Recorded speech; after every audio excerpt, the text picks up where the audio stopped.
Okay, now we're moving into the startup companies that basically help to first commercialize all the technologies that are needed by patients, like Michael and Richard, and the incubators that basically house them and give them the tools that they need to grow and develop so that they can enter clinical trials.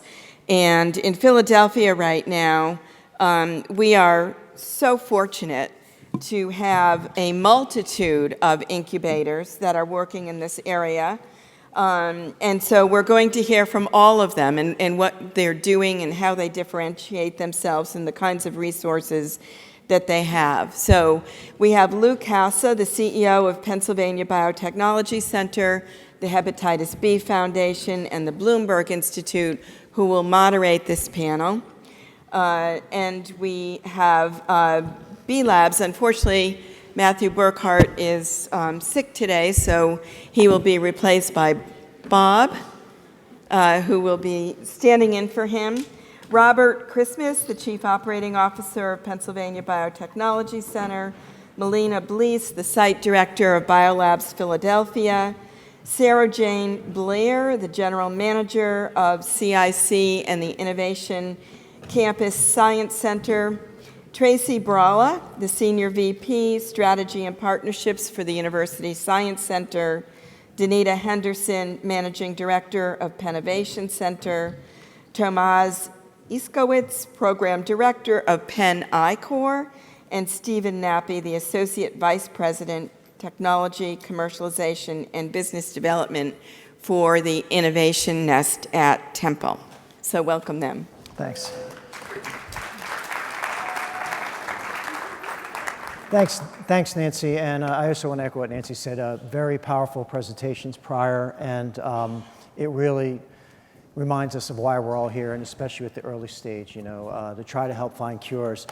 This panel is really to talk about the rich resources we have within the region with incubators and accelerators. You can see we could barely fit everybody on stage, so we have quite a few representatives here. And what we want to talk about is, what does each incubator offer that is a little different? What's some of the specialties? Again, I think what's unique about the Philadelphia ecosystem is we're not competitors here on the stage. I consider this a network. We all work together. We go to each other's events. I think it's a little different from some of the other clusters I've been to, where it could be a little cutthroat and who's going to get this client or not. We work very well together, and I think we support each other. And what we want to do also is what has been going on the last few years in incubation. It's been a rough couple years in general with the industry, and kind of looking forward, what are some of the things that we see in the horizon, and what are some of the things that can be done to really help the early stage companies grow. Again, my name's Lou Casa. I'm the CEO of the three organizations Nancy mentioned, Hepatitis B Foundation, which is public advocacy trying to find a cure for 300 million people. We have our research institute, the Bloomberg Institute, which is trying to cure hepatitis B and liver cancer. And what makes us unique is the Bloomberg Institute manages our two incubators, which we have representation here today, the Pennsylvania Biotechnology Center and B Labs. We also have an affiliated fund called the Hatch Bio Fund. So how I'd like to kick this off is basically, because we have so many people here on the panel, is for each person to, again, reintroduce themselves, their position, and then maybe tell us a little bit about your program, Accelerator, what you're doing, and what makes you unique maybe from some of the other programs here. All right. So good afternoon, everyone. I'm Danita Henderson, and I'm the Managing Director of Pennovation Works. Pennovation Works is actually a 23-acre complex that houses the Pennovation Center, which is our incubator program and facility. And so in 60,000 square feet at Pennovation Works, we do have startup space where we can incubate businesses, provide wraparound services, whether they're summer accelerator programs. We have a warm intros program for investors. And it's really the type of community where we're trying to help businesses along their commercialization journey. The space has wet labs, it has co-working space, and it allows businesses to start at a single bench, and in some of the very most successful cases, grow upwards to about 30 or 40,000 square feet within the complex. So we're excited to offer that to the region. So it's not just for Penn, it is for the region. Thanks. Bob? Okay, my name is Bob Ravinsky. I'm the Associate Director at B Labs. Part of our identity with startups is we were a startup in January of 22. So we had sort of a lot of similar experiences that some of the companies coming through our space might have. Part of the aspect of what might differentiate us is we are very intentional every day about our operations, right? So that includes when that company comes in, that they're onboarded appropriately, ensuring that that HVAC and those air changes per hour in our space, it is what it's expected to be, that that qPCR is operating every day, right? And then also including and growing that ecosystem for those wraparound services. We are very intentional. You know, our director, Matthew, who's not here, he has a lot of experience, you know, throughout the country with startups, in incubators throughout the country, and connecting VCs, and again, a lot of those other aspects.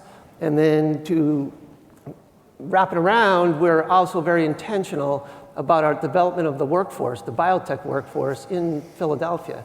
We have a program, an awareness program that we're affiliated with the Philadelphia School District, where we bring in students, and we run them not just through our space, but through the Wistar Institute and other spaces throughout the greater Philadelphia region, for them to be exposed and feel involved, and that they can be involved very intentionally throughout the Philadelphia biotech ecosystem. Thanks. Yep. Steve Nappy, Associate Vice President at Temple University, and I oversee the Innovation Nest and also the commercialization function for the university.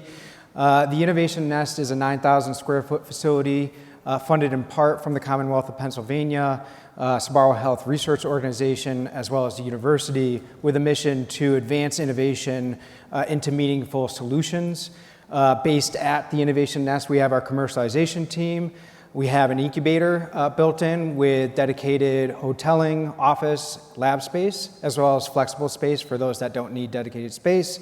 We believe the uniqueness of the Innovation Nest really draws on some of the comments we heard earlier in the program from John Swartley and Alistair Saunders, which really speaks to that evolution of the tech transfer industry, how we've brought it in scope. We have that more comprehensive set of services and resources as a community. So we designed that into the Innovation Nest blueprint. We've also been starting companies at Temple for some time, over 50 as an institution, about 28 that are active that have raised about $240 million in the past 5 years. So we brought that experience into the design as well. Further, we wanted to open the gates, make sure that we were inclusive in terms of the type of innovator that we can support. So we do help with Temple connected companies, so it could be alumni, student, or faculty. And in the end, you'll see that in the design through that flow of the facility follows the typical innovation journey. And the Temple theming brings it home in that our mascot's the owl, so the Innovation Nest plays on that. Jen Gilberg was at the grand opening, and we were pleased to have her make comments, and we had Stella, the live owl, greet everybody. Thank you. Great. I am Tomas Isakovic, and I am the program director for the ICOR program at the University of Pennsylvania. I have the pleasure of working with John Swartley in the same office for a few years. I just want to talk a little bit about how our program helps move innovation from the lab to the market. We work with very early stage technologies. We work with students and faculty that had something from the research, or they had an idea for something to help measure airflow, or to help measure how radiologies work, how to incorporate AI with radiology. We have a huge amount of innovation that's happening, and the problem that we're trying to solve to help is you have a technology, it's a platform, but you don't have a business model. You know, how do you move from a technology to a business model? And we follow a methodology that's instituted by the National Science Foundation. I am the PI on the ICOR grant. And the focus of the ICOR grant is to take these teams that have very good scientific background and teach them how to talk to customers and find out if their idea makes sense. So as opposed to taking something, working on developing the project, spending time raising funds, and then you get to marketing, and then you find out nobody wants it. Let's do it the other way around. Let's first figure out if there's a market for it, and then that will guide our trajectory. I'm very happy to do that. I'm very proud to be able to work with young people and brilliant entrepreneurs. We have a few of our teams are present here.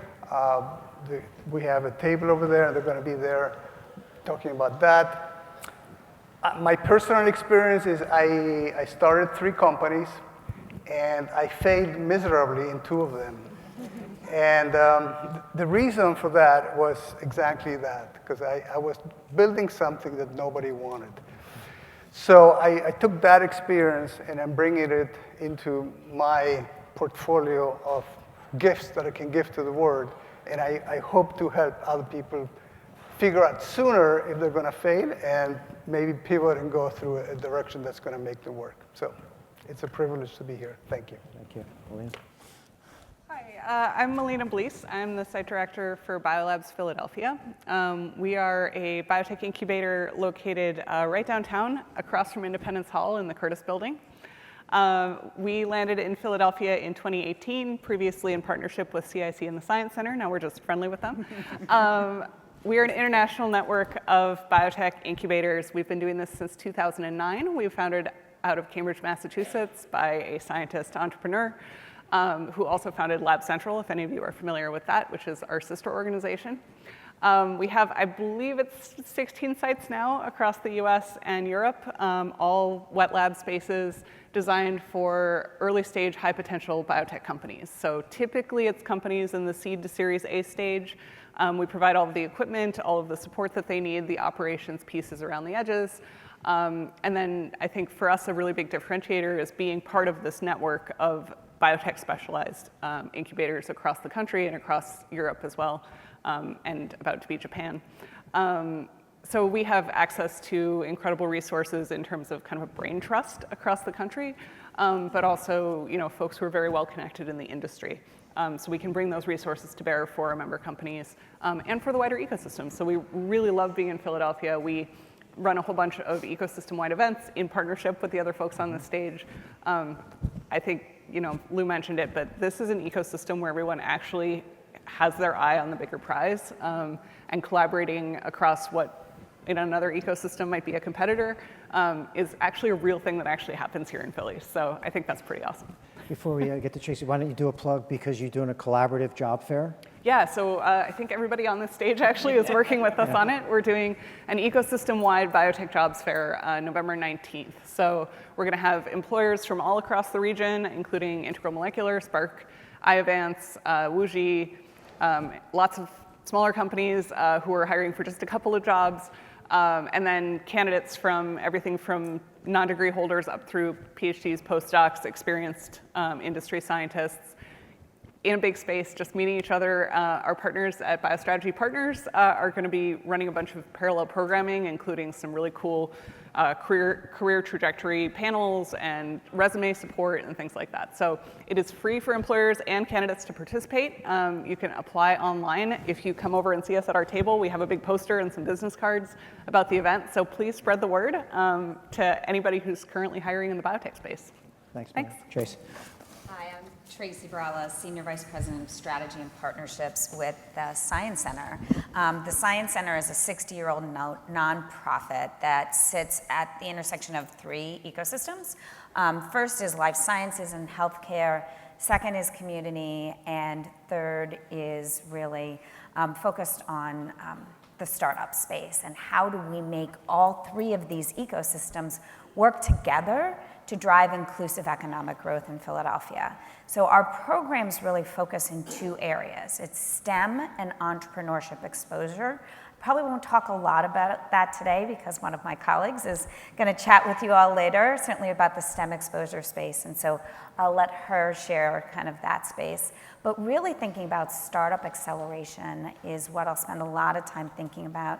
And we do work very collaboratively with our partners CIC, as well as Wexford Science and Technology in U City Square.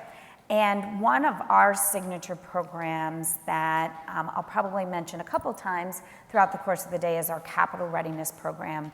It is a program for first-time founders who are looking to do their first institutional capital raise. And they most likely have done about $500,000 to $1 million in early raises that they've done through friends and family, maybe SBIR, STTIR type of grants. But this is their time when they're saying, how do I go and do that first institutional raise? So that's really a unique program. No one else in the United States is actually offering this program. We do it 3 times a year. They spend some time in the CIC space, so we really value that partnership. It's really a collaborative effort across the ecosystem. They spend time at some of the health plans that are in the area, as well as working closely with vendors and particular suppliers to help them accelerate their businesses. Awesome, thanks. Hi, I'm Sarah Jane Blair. I'm the general manager for CIC in Philadelphia. CIC is a serviced lab and office facility. We are located in Philly at 3675 Market. We share a building with the Science Center and with some other important ecosystem partners. We run about 140,000 square feet of space. 90,000 square feet are wet lab space. One thing that I think is really fascinating about the way we are built is we run floors 1 through 8, 2 through 8 in our building, except for the 4th floor. The 4th floor is where the Science Center's offices are located and a lot of their programming. Some of their programming is on our 5th floor as well. So while CIC is primarily a space provider, we partner very closely with Science Center on our programming to ensure that the folks coming through our space are getting services and supports that they need from folks who really focus on that, and that is sort of their professional addition to the ecosystem. Bob, thanks. Good afternoon, Bob Christmas. I'm the COO of the Blumberg Institute, Pennsylvania Biotechnology Center, and Hepatitis B Foundation, working under Lou. And what makes our incubator unique, I'd say, is the community that has grown really from Tim Block, who was our founder, his kitchen table, to we started with 36,000 square feet, and now we have a 150,000 square foot campus, 67 labs, 85 offices, and we don't kick companies out. So over those years, Tim and Lou has vetted the companies to try to look at the technology that someone was bringing in and to see how it blended with the other folks that were in the building.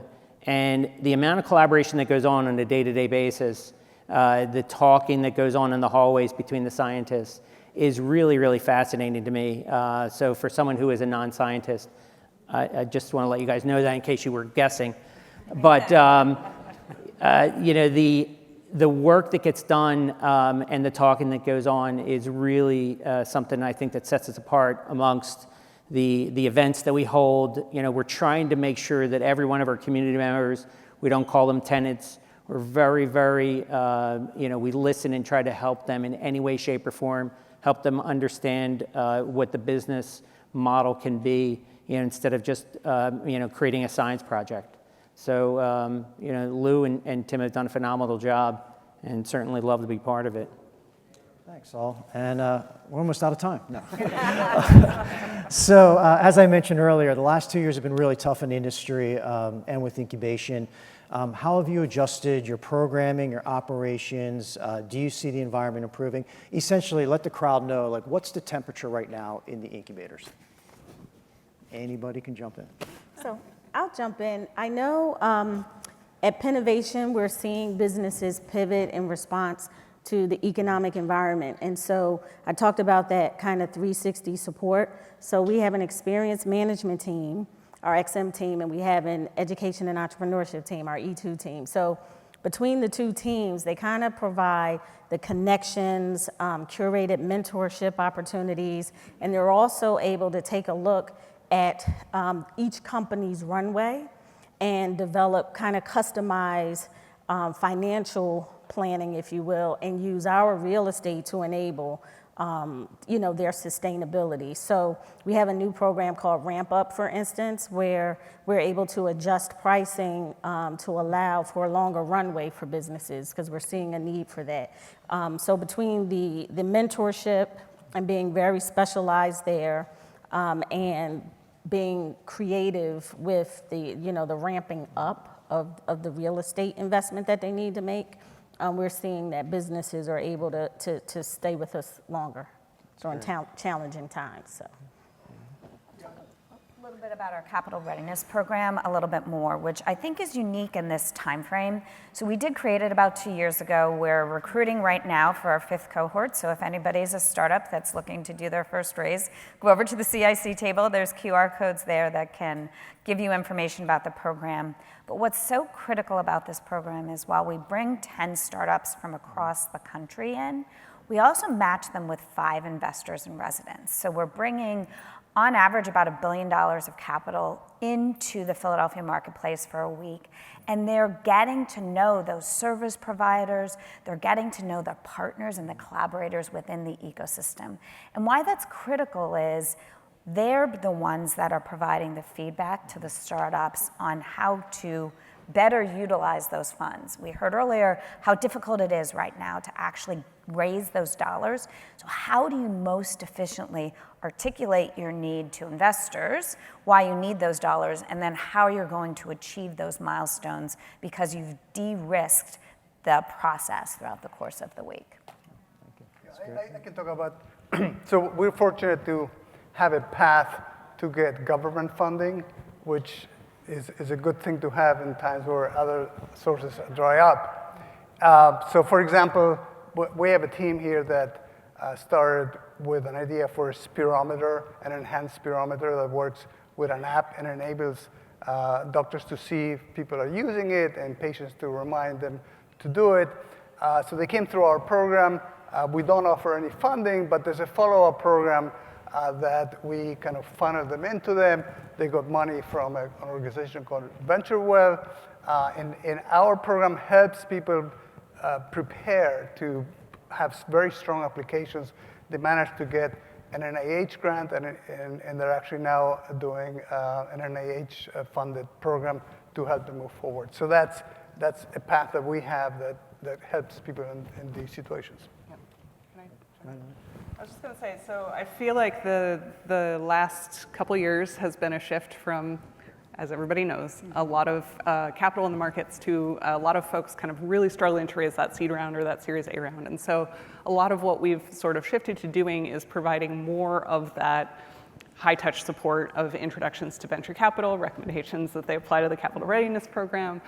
We run a big Biolabs Investor Day event that we run in April every year, which, again, most of the people on this panel are partners on. And if you're not, please come join us this year.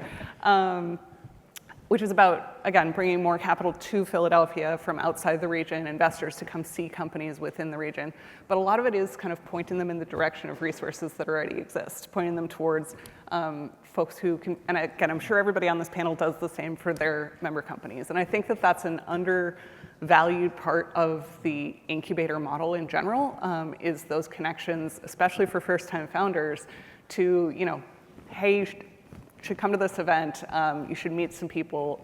I know a guy who's interested in that, right?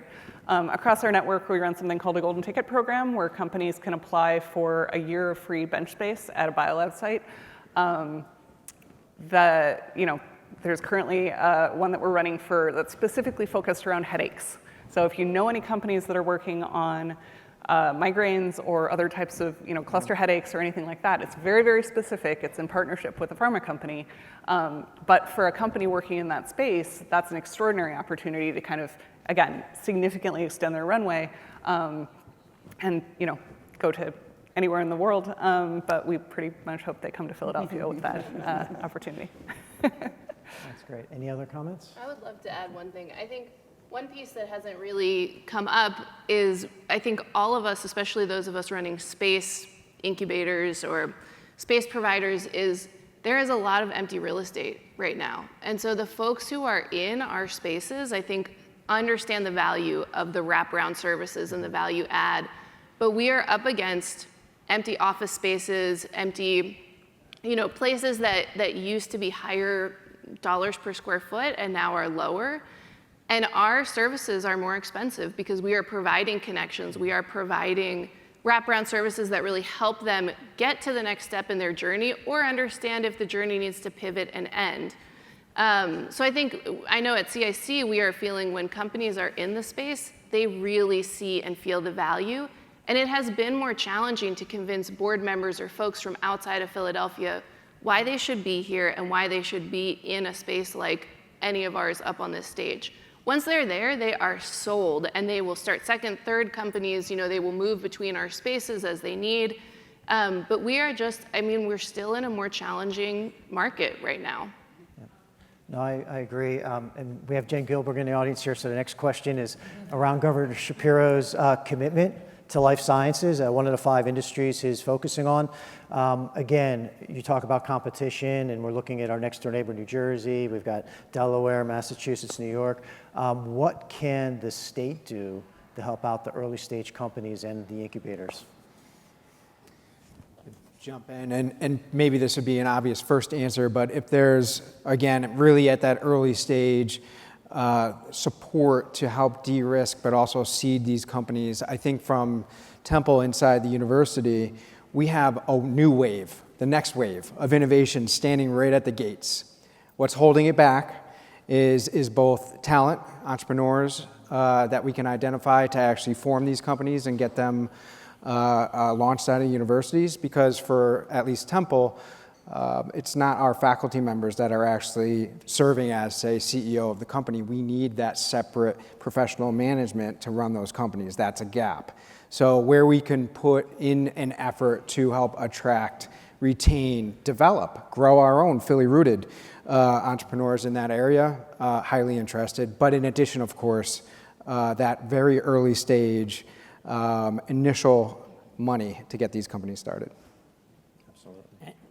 And it's not a lot of money. No. Yeah, I mean, comparatively, we've been given $5 million, $2.5 million to distribute down at B Labs, $2.5 million to manage up at Dual Center. And it's not just dishing out the money, it's putting it into buckets and allowing companies to grow their employee base, bring in new talent, possibly new technology, subsidize their rent, and also to give guidance. We've got Nick Spring, who's here today, with who's our entrepreneur in residence, and who's successfully exited several companies to help guide some of these folks, because they really don't know what they're doing.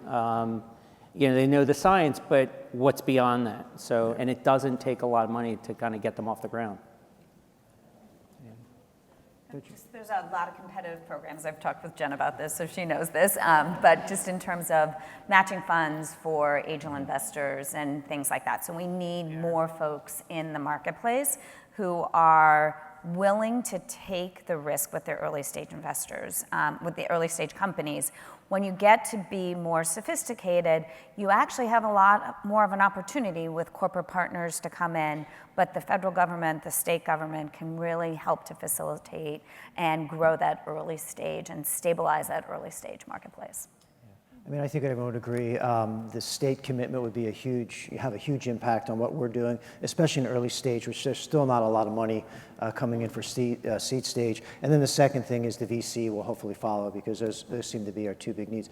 You hit on something, Stephen, about the C-suite talent. When you go to other markets, and I don't like to mention them out loud, but the B word, Boston and San Francisco, they have just a pool of that C-suite experience. What can we do as a region to attract that level of talent here? We got to get them into the city and into the state, literally to see it. There's incredible opportunities in biotech if you don't want to be in the city. If you want to be in the suburbs, there's beautiful spaces such as PABC.